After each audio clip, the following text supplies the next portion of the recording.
안녕하세요. SK증권의 요석입니다. 네, FOMC 리뷰하려고 이제 오늘 이제 영상을 하게 됐고요. 영상의 제목은 FOMC 리뷰인데, 제가 이제 시험 문제를 푸는 관점에서 제가 이제 프리뷰를 했잖아요. 근데 이제 10점 만점에 10점 받았다.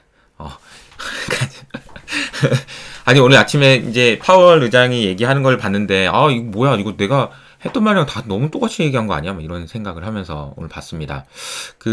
사실 뭐 제가 이제 여러 가지 말씀을 많이 드렸지만, 저도 나름대로 고민 많이 하고 말씀을 드리는 거였는데, 그래도 다행스럽게 제가 이제 말씀드린 부분하고 일치하는 부분들이 많아서 뭐 기분 좋게 말씀드릴 수 있는 것 같아요. 이게 뭐 그냥 제가 기분 좋다라고 이렇게 말씀드릴 수 있는 이유는 뭐냐면, 그냥 이거 주가 맞췄다고 얘기하는 게 아니고, 그냥 FOMC에서 파월이 어떻게 얘기할 수밖에 없는지에 대해서 저 나름대로 공부하고 이런 식으로 얘기를 했는데, 그 얘기를 하나하나씩 다 파월이 형 진짜 감사하네요.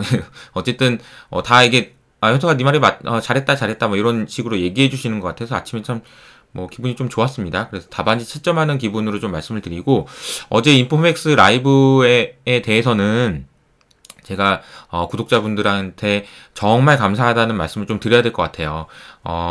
이제 그 채널에 오셔가지고 정말 응원도 많이 해주시고 너무 힘이 많이 났습니다. 진짜 제가 유튜브를 하면서 보람을 느낄 때가 되게 많은데, 어제는 진짜 나 진짜 유튜브 하길 잘했다. 정말 이 구독자분들한테 너무 감사하다, 이런 생각이 좀 들었습니다. 진짜 진심으로 감사하다는 말씀을 한번 드리면서 이제 시작하도록 할게요. 오늘 내용이 좀 많아요. 그래가지고 빨리빨리 할게요. 비둘기냐 매냐의 싸움이라고 제가 말씀을 드렸고, 이게 어떻게 되는지를 보는 게 정말 드라마보다 더 재밌어요. 근데 결론적으로는 매는 아니었고요. 비둘기였습니다. 이게 뭐 비둘기냐 매냐, 당연히 비둘기 아니었어? 이렇게 얘기하시는 분도 있을 수 있지만, 어제 분위기만 해도 비둘기라고 말했는데 이거 어떡하나 이런 생각이 들고, 이건 결국은 배팅을 하는 거거든요. 비둘기파 적일지 매파 적일지. 근데 어쨌든 저는 당연히 비둘기인 것 같다라는 생각이 들었는데, 다행히 이제 비둘기적으로 나와서 다행이라고 생각합니다. 온통 FOMC 회의 결과는 도비시했다라는 의견들이 많은데, 그렇게 결과적으로 나왔던 이유에 대해서 이제 좀 말씀드릴게요.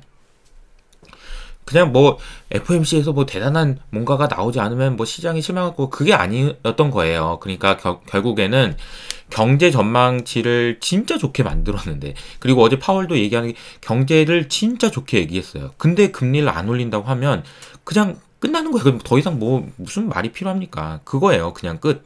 예, 그래서 실제로 보면은 어제 제가 말씀드렸던 거는, 이거 경제 성장률 전망치 6% 이상으로 올릴 거라고 저도 말씀을 드렸는데 6.5%까지 올렸습니다. 이게 되게 많이 올린 거예요.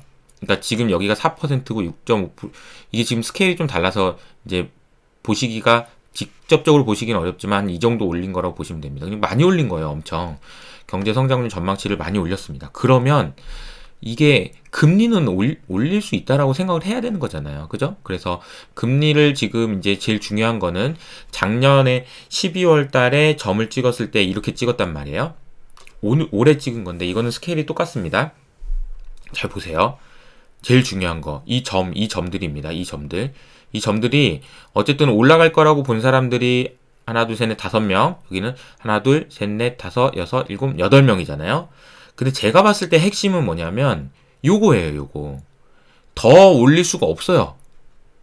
올려야지 라는 생각을 할 수 있는 사람은 있겠지만, 이 이상 올릴 수 없다라는 생각을 지금 하고 있는 거예요. 올린다고 하더라도. 그러니까 금리 전망에 대해서 굉장히 도비시한 의견을 그러니까 그 연준 의원들이 낸 거다. 12월 달에 그렇게 불확실했을 때도 1% 이상 올릴 거라고 봤던 어떤 연준 의원도 올리지 않았던 거예요. 더는 못 올릴 것 같다라고 생각을 했다라는 게 저는 중요한 의미가 있지 않나. 금리? 야, 올려봐야 지금 한계가 있어 라는 얘기를 해준 거라고 봅니다.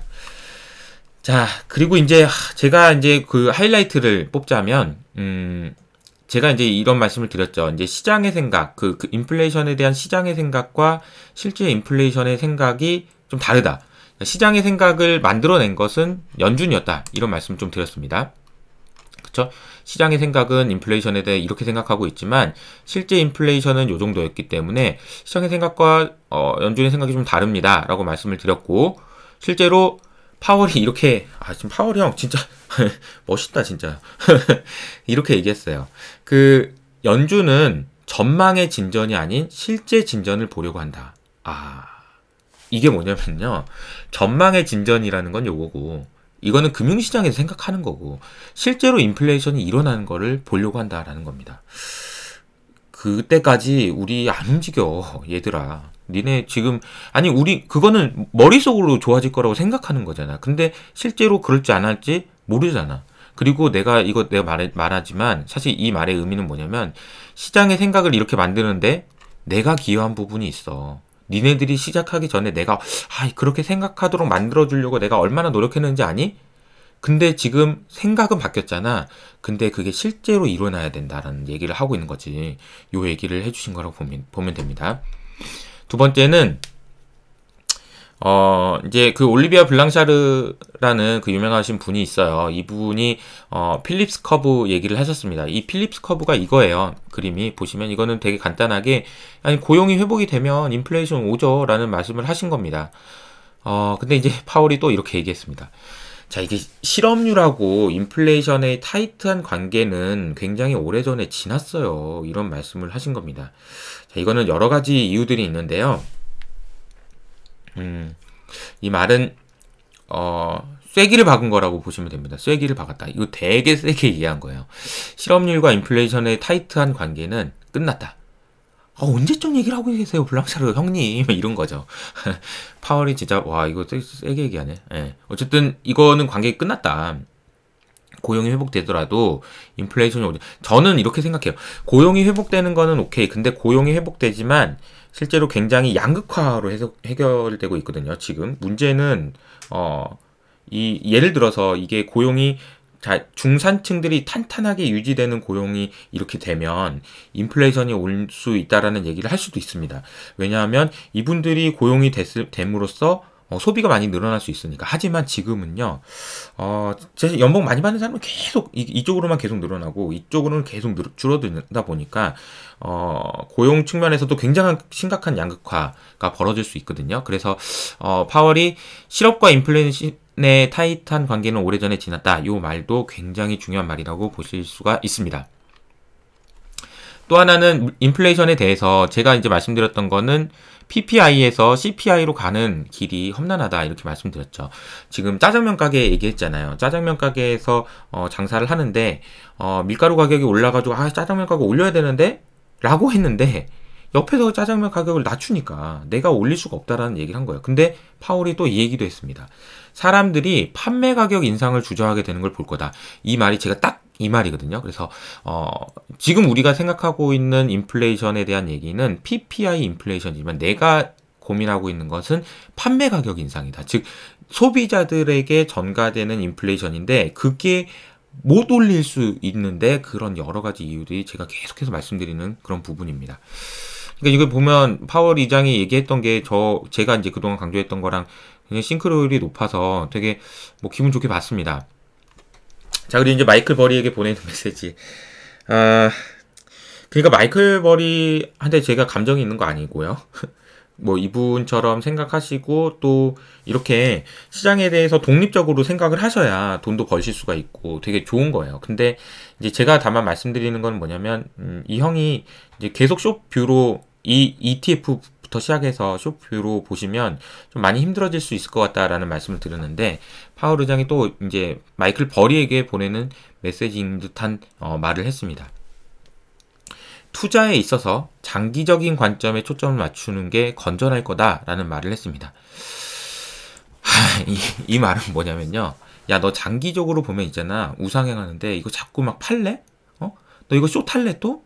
그럼 진짜 힘들 텐데? 너 괜찮아? 이런 얘기입니다. 버리가 이 얘기를 듣고 이제 했을 생각은 아마 이 말의 의미를 있잖아요.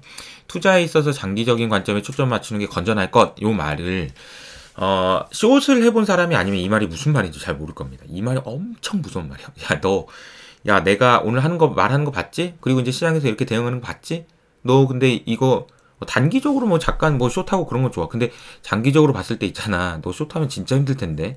이 얘기 섬찟한 얘기입니다. 진짜. 네, 이거는 굉장히 강력한 메시지라고 보시는 게 맞다라고 보시면 됩니다.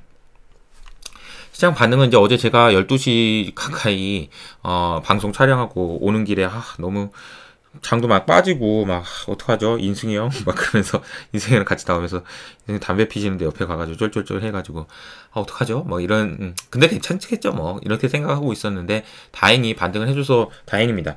주가가 뭐 많이 오르고 안 오르고 떠나서 일단은 FOMC라는 불확실성이 해소됐기 때문에 조금 다행이라고 생각을 하고 있고요.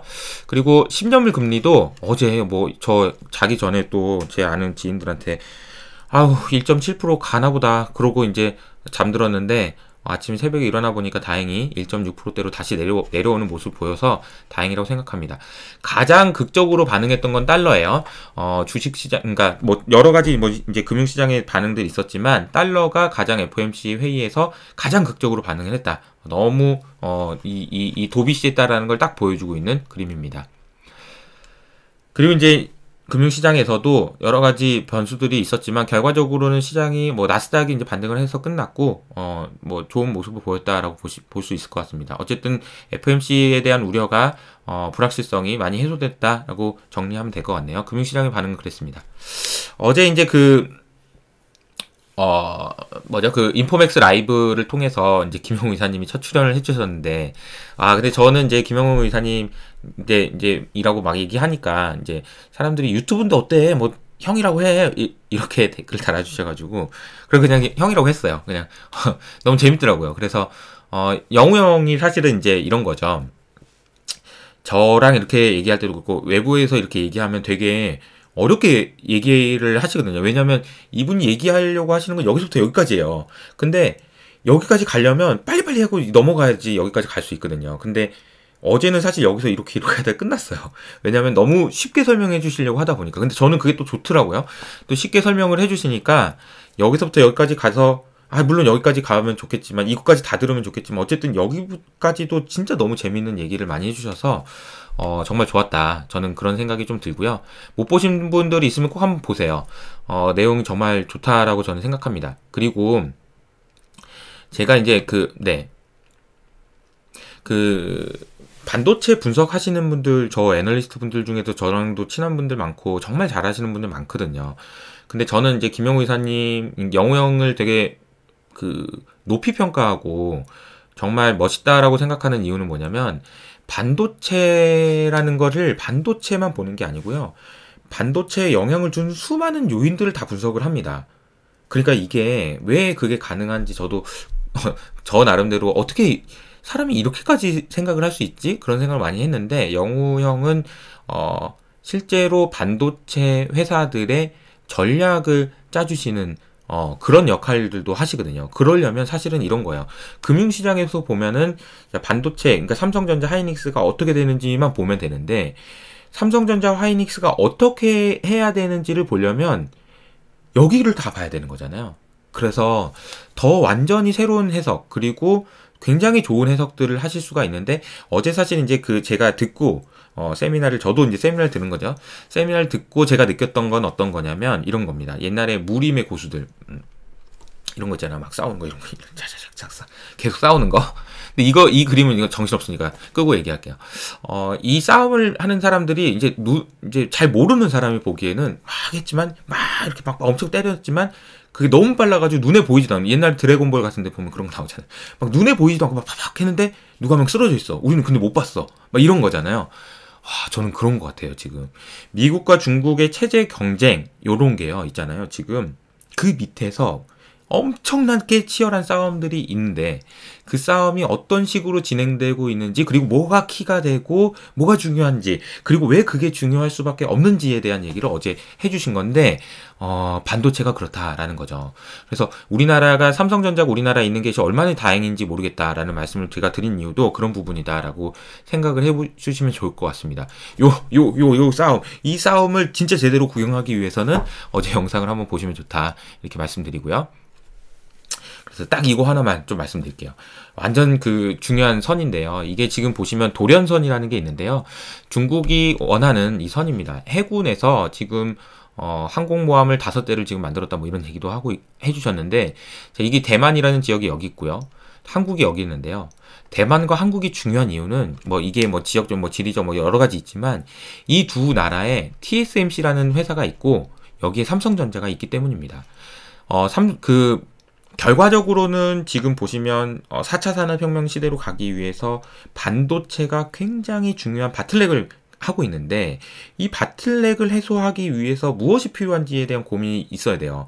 근데 이 바틀렉은 반도체고, 이 반도체를 누가 만들 수 있는지가 굉장히 중요한데, 자, 근데 이게 대만과 한국이 만약에 중국의 영향권 내에 들어가면, 중국이 원하는 이 도련선 구조로 이렇게 되게 되면, 다시 말하면 여기에 이 배들이 이렇게 나와가지고 여기가 딱 진을 치고 있잖아요. 그러면 무슨 문제가 생기냐면, 이제 군사적으로 미국에서 여기를 넘어올지 못하는 거예요. 그러면 중국이, 한국과 대만이 중국 얘기를 들을 수밖에 없습니다. 죽지 않으려면 그렇게 해야 된다는 거죠. 이게 이제 막 밑에서 이렇게 막 싸우는 거예요. 그래서 지금 이 부분들 바꾸려고 지금 굉장히 노력을 많이 하고 있고, 그러다 보니까 미국 입장에서는 혹시 모르잖아. 대만하고 한국에서 이게 이렇게 넘어가 버리면 어떻게, 그럴 경우도 대비를 해야 되기 때문에 대만하고 한국한테, 야, 니네 빨리 미국으로 와서 반도체 공장 지어라. 얼른 빨리 와. 옛날에는 니 안 하면 니 진짜 혼낸다 이렇게 얘기하던 애들이, 미국 애들이 지금 돈 줄게. 빨리 와. 빨리 내가 돈 줄게. 아니, 어차피 그 돈 있잖아. 연준에서 찍어서 주면 돼. 괜찮으니까 빨리 와, 빨리. 이런 얘기를 하고 있는 거다라는 겁니다. 이 얘기도 진짜 재밌는 얘기인 게 뭐냐면, 미국 같은 나라가 원래, 야, 시장이 진짜 제일 중요하지. 이 정부가 이렇게 지원해주는 게 말이 되냐? 이렇게 점잖게 이렇게 양반처럼 앉아가지고, 아이고, 야, 니네들 저기 중국 애들 그렇게, 정부가 그렇게 지원해주면 돼? 이런 식으로 얘기했던 사람들이, 지금 태도가 많이 바뀌어가지고, 안 되겠다. 야, 지금 어떻게 해야 되냐? 나 지금 돈을, 그럼 얘네들 왜 반도체 공장 왜 이렇게 미국에 없는 거냐? 막 이러면서 그런 얘기를 지금 하고 있는 상황이다라는 겁니다. 이렇게 안보적으로까지 볼 수 있는 역량을 얘기해 주시는 분은 저는 많지 않을 것 같아요. 그래서 너무 어제 이제 얘기를 하다가 끝났지만 너무 재밌는 얘기를 해주신 것 같다라는 생각이 좀 들고요.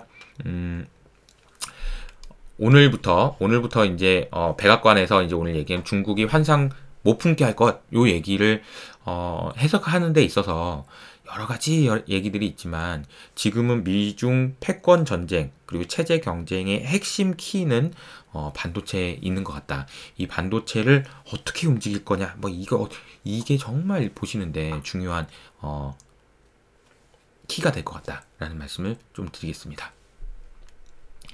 자, 마지막으로 정인순 대표님 인승이 형이, 근데 이거는 사실 뭐 여의도에는 아는 분들은 다 아세요. 되게 투자도 되게 잘하셨고, 정말 옛날에 운용도 정말 잘하셔가지고 유명한 펀드 매니저였는데, 여기 다 나오셔가지고 이렇게 대중 앞에서 얘기해 주신다는 것 자체가 지금 대단한 거라고 저는 생각합니다. 이분이 여러 가지 말씀을 하셨는데, 그 중에 장기 투자는 답 아닙니다. 저는 단기 투자 싫어해요 라는 말씀을 하셨어요. 근데 이 얘기는요, 진짜 저는 이렇게 말씀드릴게요. 투자 잘 모르시는 분, 한국 시장에서 투자 안 해보신 분, 그리고 지금 투자 안 하시는 분들은 그냥 말씀을 아끼셔야 됩니다. 이렇게 말씀드리겠습니다. 그럼 무슨 말씀이신지 아실 거예요.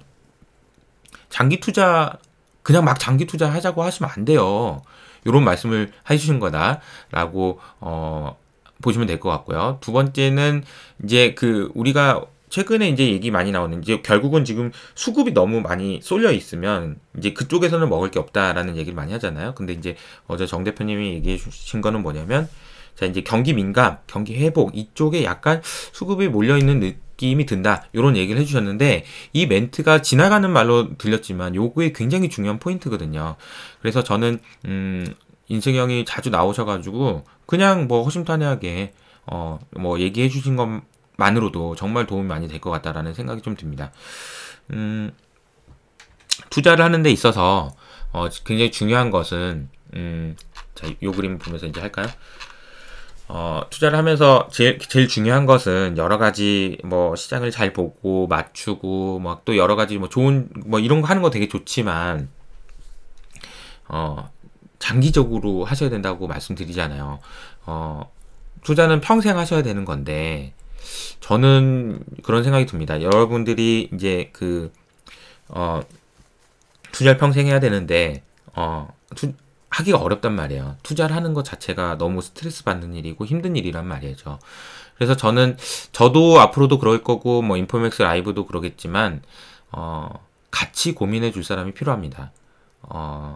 결혼을 하신 분이라면, 와이프와 꼭 상의하셔야 되고, 남편분과 꼭 상의하셔야 되고, 결혼을 안 하신 분들이라면, 비슷한 생각하는 사람들끼리 모임을 만들어서라도 자주 얘기하셔야 됩니다. 내가 이런 생각 때문에 요걸 요렇게 바꿨고 이건 어떻게 생각해? 내가 이걸 괜히 바꿔서 내가 망했어. 이걸 바꿨더니 너무 잘 됐어. 요거 계속 하셔야 됩니다. 모임을 만들어서 투자를 같이 하셔야 된다는 말씀을 꼭 드리고 싶습니다. 마지막으로 제가 드리는 말씀이고요. FOMC 리뷰 잘 끝났다라는 말씀을 드리면서 오늘 마무리하도록 하겠습니다. 오늘 하루 잘 보내시고요. 또 뵙겠습니다. 참고로 저는 이제 내일 금요일 날은 또 선프로 TV 나가가지고 또 이런저런 말씀을 드릴 수 있을 것 같아요. 이것으로 마칠게요. 감사합니다.